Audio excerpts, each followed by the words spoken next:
Hello everyone, my name is Alia and I am a second year student. Welcome back to my channel MBBS पाठशाला।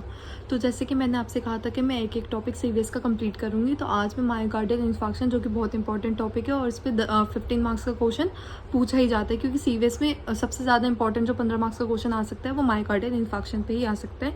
और ये काफ़ी vast है, इसलिए मैं इसको 2 वीडियो में कवर करूँगी। 20-20 मिनट की वीडियोज़ होंगी, तो मैं होप करती हूँ आप दोनों वीडियोस देखेंगे तो ज़्यादा क्लियर रहेगा। और बाकी PDF जो होगा मैं अपने ड्राइव में डिस्क्रिप्शन में लिंक डाल दूँगी, आप वहाँ से PDF डाउनलोड कर सकते हैं। तो वीडियो ज़्यादा लंबी ना हो, इसलिए मैं शुरू करती हूँ, ठीक है।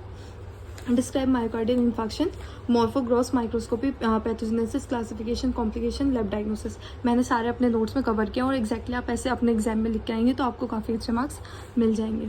तो डेफिनेशन से शुरू करते हैं। Myocardial infarction is a cognitive type of necrosis of cardiac muscle and is due to prolong severe ischaemia. तो इस्कीमिया की वजह से मायोकार्डियल इन्फार्क्शन होता है, जो कि आपने जनरल में भी पढ़ा होगा।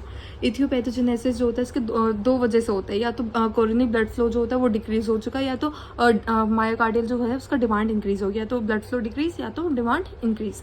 तो डिक्रीज कोरोनरी ब्लड फ्लो कैसे कैसे हो सकता है? Due to coronary arterial occlusion. Occlusion हो जाएगा तो ब्लड फ्लो मतलब टर्बुलेंट हो जाएगा, मतलब ल्यूमन नैरो हो रहा है, तो उसकी वजह से मतलब ब्लड फ्लो जो होगा वो रिड्यूस हो जाएगा। तो क्योंकि हो सकता है, कैसे कैसे ऑक्लूजन होता है? तो कोरोनरी एथेरोस्क्लेरोसिस हो गया, जैसे मैंने पहले वाली वीडियो में एथेरोस्क्लेरोसिस कवर किया, आप वहाँ से देख सकते हैं। Narrow of the lumen due to the plaque formation, risk depends on extent and severity of the atherosclerosis and sudden morphological change in the plaque. अगर रिस्क जो होता है हमारे इन दोनों चीज़ों पे डिपेंड करता है। अब extent and severity of the atherosclerosis जो होता है, मतलब फिक्स्ड टाइप ऑफ एथेरोस्क्लेरोसिस जो होता है, नंबर ऑफ कोरोनरीज अफेक्टेड, ज़्यादा नंबर ऑफ कोरोनरी अफेक्टेड होगा तो ज़्यादा मतलब डिक्रीज होगा ब्लड फ्लो, ज़्यादा मतलब चांसेस है कि मायोकार्डियल इन्फार्क्शन काफ़ी रिस्की हो। स्ट्रक्चर ऑफ प्लाक जो होता है तो स्टेबल होता है, वल्नरेबल होता है। ये मैंने अपनी पहली वीडियो में इंक्लूड किया था, स्टेबल और वल्नरेबल का डिफरेंस बताया था मैंने, कि स्टेबल में जो होता है मिनिमल इन्फ्लेमेशन होता है, वल्नरेबल में जो होता है इन्फ्लेमेशन काफ़ी ज़्यादा होता है। और स्टेबल जो होता है रप्चर होने के चांसेस कम होते हैं, बट वल्नरेबल का रप्चर होने के चांसेस काफ़ी हाई होते हैं। Degree and extent of stenosis of the plaque, less than 70% होता है तो एसिम्टोमेटिक होता है, मोर देन 75% होता है तो प्रेसिपिटेट इस्कीमिया बाय एक्सरसाइज करेंगे तब जाके चेस्ट पेन होगा, इसको स्टेबल एंजाइना कहते हैं। और मोर देन 90% होगा तो अनस्टेबल एंजाइना होगा, मतलब पेन जो होता है रेस्ट के टाइम पे भी होता है। ठीक है। Rate of development of occlusion, slow progressive occlusion जो होता है allow time to develop collateral circulation. अगर स्लोली ऑक्लूजन होगा तो कोलेट्रल जो होगा वो ब्लड सप्लाई करेगा, तो फिर मायोकार्डियल इन्फार्क्शन होने के चांसेस कम होंगे। बट अगर एक्यूट ब्लॉकेज होगा तो कोलेट्रल फॉर्म होने के चांसेस नहीं होते हैं, तो फिर टाइम नहीं होगा उसको कोलेट्रल फ्लो करने का। Sudden morphological change in the plaque known as acute plaque change, thrombosis होती है, थ्रोम्बोसिस से अनस्टेबल एंजाइना हुआ, फिर मायोकार्डियल इन्फार्क्शन, फिर सडन कार्डियक डेथ हुई, और उसके बाद termed as acute coronary syndrome कहते हैं इसको। Other causes of the coronary artery occlusion जो होते हैं नॉन एथ्रोमेटस कॉज जो होते हैं, द कोरोनरी वेजोस्पाज्म हो गया, मतलब स्मूथ मसल जो होता है वेजोस्पाज्म हो गया उसमें, और coronary emboli, source of emboli in left side of the heart, left sided mural thrombus, left atrium associated with atrial fibrillation, vegetation of infective endocarditis. Diminished availability of the blood और oxygen, मतलब blood में oxygen ही नहीं है तो फिर, या फिर ब्लड ही नहीं आ रहा तो हो सकता है, जैसे हाइपोटेंशन हो गया, हाइपोएक्सिएमिया हो गया, और एनीमिया वगैरह जो होता है जिसमें ब्लड लेवल जो होता है डिक्रीज हो जाता है, एनीमिया, RBCs वगैरह डिक्रीज हो जाते हैं। फिर ischaemia due to other causes, ठीक है, वेस्कुलाइटिस होता है, फिर एमिलॉइड डिपोजिशन हो जाता है वेस्कुलर वॉल में। इंक्रीज मायोकार्डियल डिमांड जो है वो इंक्रीज कैसे हो सकता है? तो मायोकार्डियल हाइपरट्रॉफी हो गई, हाइपरट्रॉफी मतलब साइज के सेल जो होता है वो इंक्रीज हो चुका है, और टैकीकार्डिया हो गया, या तो इंक्रीज फिजिकल एक्टिविटी जो होती है उसमें ज़्यादा जो होती है डिमांड जो होती है मायोकार्डियल की वो इंक्रीज हो जाती है।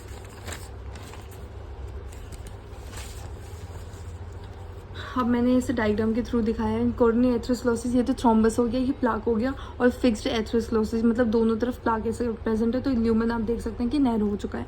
नॉन एथेरोमेटस जो होता है वेसोस्पाज्म हो चुका है इसमें, स्मूथ मसल्स में, और ये एम्बोलाई ऐसे प्रेजेंट है, ठीक है। फिर पैथोजेनेसिस, सीक्वेंस ऑफ इवेंट्स मैंने इसको वैसे बताया है कि एक्यूट प्लाक चेंज हुआ तो प्लाक चेंज होता है उसमें, या तो प्लाक में रप्चर हो सकता है, फिशरिंग हो सकती है, अल्सरेशन हो सकती है, हेमरेज हो सकता है। फिर उसके बाद जो होता है प्लाक का जो मतलब प्लाक जो होता है उसमें रप्चर हुआ तो उसके अंदर की कॉन्स्टिट्यूएंट्स प्रेजेंट है, मतलब अंदर जो इसके अंदर कोलेस्ट्रॉल क्लेफ्ट प्रेजेंट था, न्यूट्रोफिल्स प्रेजेंट थी, और भी काफ़ी फाइब्रोब्लास्ट वगैरह जो प्रेजेंट थी, वो सारे जो होते हैं कॉन्स्टेंट वो एक्सपोज हो जाते हैं, जिसकी वजह से थ्रोम्बस फॉर्मेशन होती है, और उसके बाद सडन ऑक्लूजन हो जाता है। फैक्टर्स डेट ट्रिगर चेंजेस, मतलब जो फैक्टर्स कॉन्स्टिट्यूट करते हैं इसको, मतलब जो ट्रिगर करते हैं वो होते हैं इंट्रिंसिक, या तो प्लेक कॉम्पोजिशन पे डिपेंड करता है, या तो एक्सट्रिंसिक ब्लड प्रेशर अगर उस पर डिपेंड करता है extrinsic.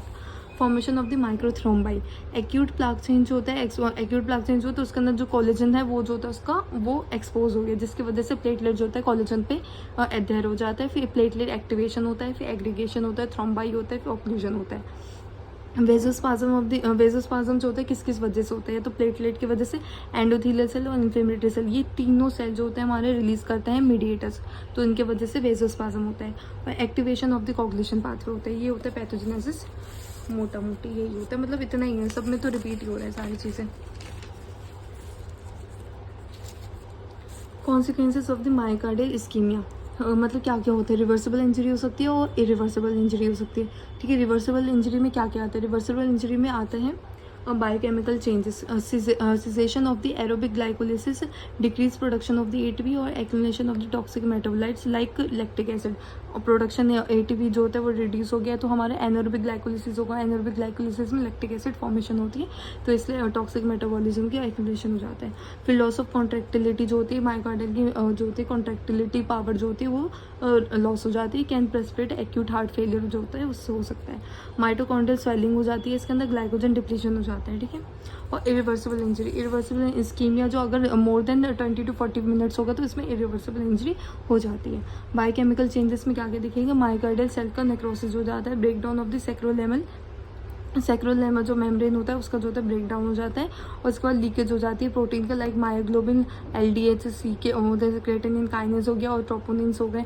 Use for the diagnosis as well as management, ये जो है मैंने कवर किया लैब डायग्नोसिस में, आगे तो आप कंटिन्यू वीडियोस लास्ट तक देखें ज़रूर।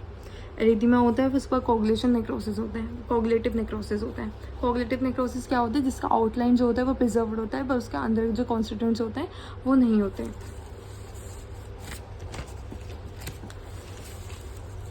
डोमिनेंट वेसल मतलब किसमें होने के चांसेस जो होते हैं ज़्यादा हाई होते हैं, राइट डोमिनेंट हार्ट मतलब occlusion of the right coronary artery, ischaemia of posterior septal and the posterior wall होता है, और left dominant heart occlusion of the left circumflex artery, ischaemia of left lateral wall and inferior and posterior wall of the left ventricle. Classification जो होता है इसमें भी topic अलग से भी क्वेश्चन आ सकता है और इसमें इन दोनों का डिफरेंस भी आ सकता है अलग से। ठीक है, classification of the myocardial infarct depending on the thickness of the myocardium involve, कितनी थिकनेस इन्वॉल्व है उस पर डिपेंड करता है। ट्रांसम्यूरल होता है और सब एंडोकार्डियल होता है। ट्रांसम्यूरल जो होता है यूनिफोकल होता है, सॉलिड होता है और ये मल्टीफोकल होता है।